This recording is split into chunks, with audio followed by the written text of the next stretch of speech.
Hi Ka-Pinoy! We're back! So love ba talaga o sex ang habol? Last time we talked about part 4 which was Totoong Courtship. This time, let's talk about part 5. Saan nag-umpisa ang sex drive? According to Healthline, sex drive is usually described as libido.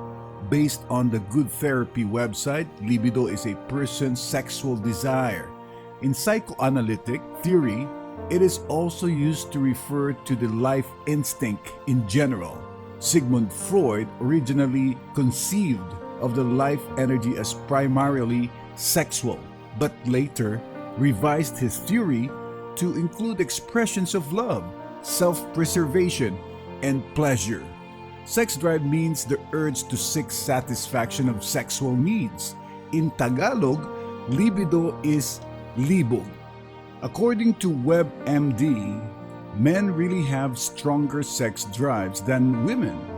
Study after study shows that men's sex drives are not only stronger than women's, but much more straightforward. The sources of women's libidos, by contrast, are much harder to pin down.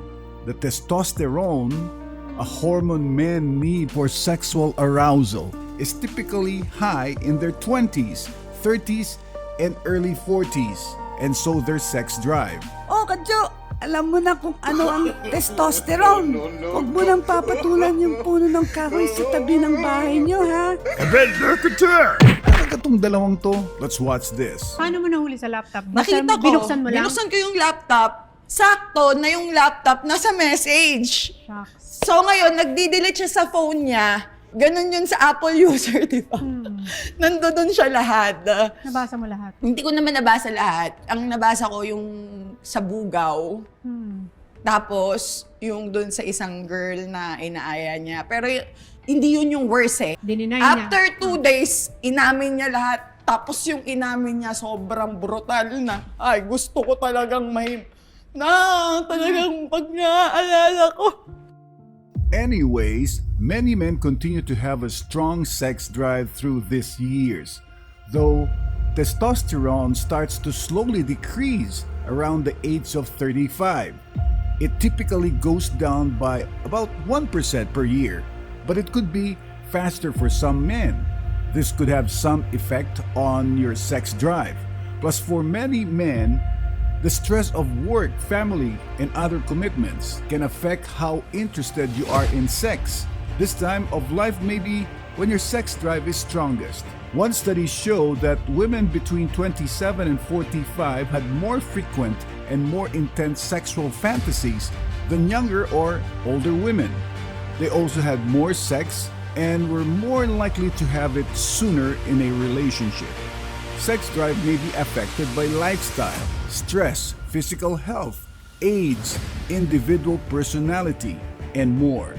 The libido generally decreases as people age, with men's libido decreases in middle adulthood 40 to 60 years old, and women's libido increasing into middle age and decreasing after menopause 45 to 55. Dahil sa taas ng sex drive ng lalaki, dito nagiging babaero ang karamihan. Pag ayaw ng babaeng makipag-sex, ang lalaki maghahanap ng ibang girl na pwedeng kabit o sex partner. Hello. Oh, Eman, nakikipag-sex ka ba sa iyong biyenan? Now, kung nakikipag-sex ka sa biyenan mo, itigil mo na yan. Opo. Ay, kaya nga lumakas ako eh. Kulang pa nga eh. Punuin ko yung tangki mo. How sex drive exists? Most of the time, the sex drive that comes prior to marriage is evil. Possibly, it all started from getting attracted to a woman who has a strong sex appeal. Sex appeal in the dictionary means the ability to excite people sexually. Sex appeal could be a beautiful face, perfect body figure, big butt, large breast, attractive hair, or other appealing things that drives the man to pursue the woman. According sa article ng Nutrition Tactics, it was concluded there that the presence of an attractive female increases testosterone levels. See? It seems like a magnet that pulls a man to get closer to the woman whom has that strong sex appeal. Parang madami yan sa TikTok. Well, pwede. Going back, now what's in mind of the man is to have sex with the woman to satisfy his sexual desire. So the sex appeal of a woman could really attract a man not because of falling in love with, but the feeling of having sex with. This time, the guy will court the girl with bad intentions. Gusto madalian na sagutin ng girl. Walang patient and persistent ang lalaki. Sa panliligaw kasi, ang nasa utak ay sex. This is why the devil wouldn't show his ugly face. Pag sinagot na ng girl, ito try mag-initiate ng sex by doing the stages of Pinoy sex drive that will be discussed in part 6. Pwede pa rin naman natin ituloy yung date natin dito, di ba? Chill muna tayo dito. Natatakot ako! Takot ako sa dilim! Asan ka? Tandaan mo yun ang mangyari. Hindi kita iiwan. Ilang pregnancy test din yung ginawa ko tapos lahat positive. Anong gagawin natin? Di pa ako ready maging tatay, Abby. Mag-research na lang tayo sa internet na kung anong gamot pwede dyan na pampalaglag. Kasalanan na nga na naging mapusok tayo. Tapos tatagdagan mo pa? Akala ko pa sabi mo kahit anong mangyari, hindi mo ako iiwan. Hindi mo ako papabayaan. Akala ko naman, maka-Diyos ka? Ikampun ka pala ng kasamaan? Wisit ka!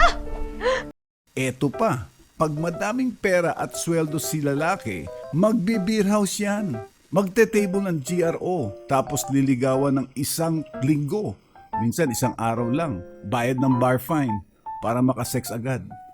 Pag lumigaya sa sex performance, nagagawa pang gawing kabit.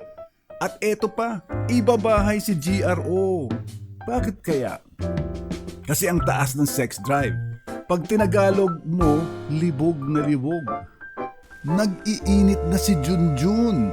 Ba't maghahanap ng iba kung meron pang sex appeal si Mrs.? Swerte ka, kahit pok-pok ka, pinakasalan kita. Laylay na nga yung dibdib mo, puro bilbil ka pa. Sa mga walang budget naman, humahantong ito sa paninilip o ang masama dito ay ang pag-rape.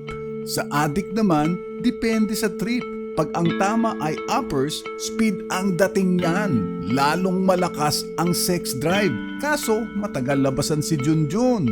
Sa mga babaero naman, ingat sa karma kasi di mo magugustuhan pag ganito ang ginawa sa'yo ni Mrs. Ano ba yan? Kawawang Junjun, pinuto ng ulo?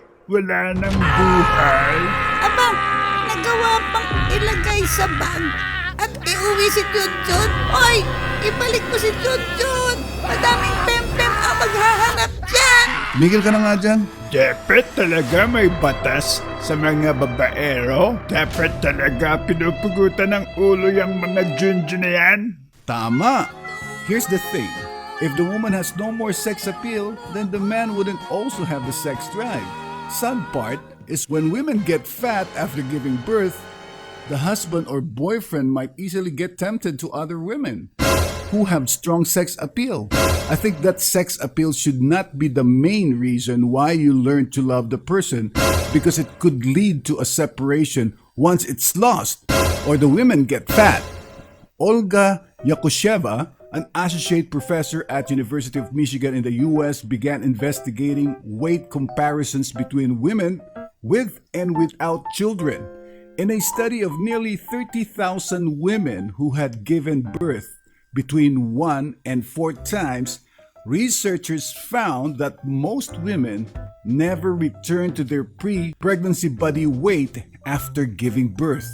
Sex drive is a natural thing, but it should be controlled. Otherwise, the usual victim here are the girls. Sa mga girls na sexy at maganda pa ngayon, hindi permanent yan. Tatanda at tataba ka rin. Kaya wag mayabang. Correct ka dyan. So that ends our video. Saan nag-umpisa ang sex drive? Up next is part 6, and it's about stages of Pinoy sex drive. See you next time. Time to say bye-bye for now. Always remember, when you pray, you are talking to God. And when you are reading the Bible, God is talking to you. This is why it's good to read the whole Holy Bible. May God bless us all. Hasta la vista, Ka-Pinoy. Ka-Pinoy. Bye! Bye!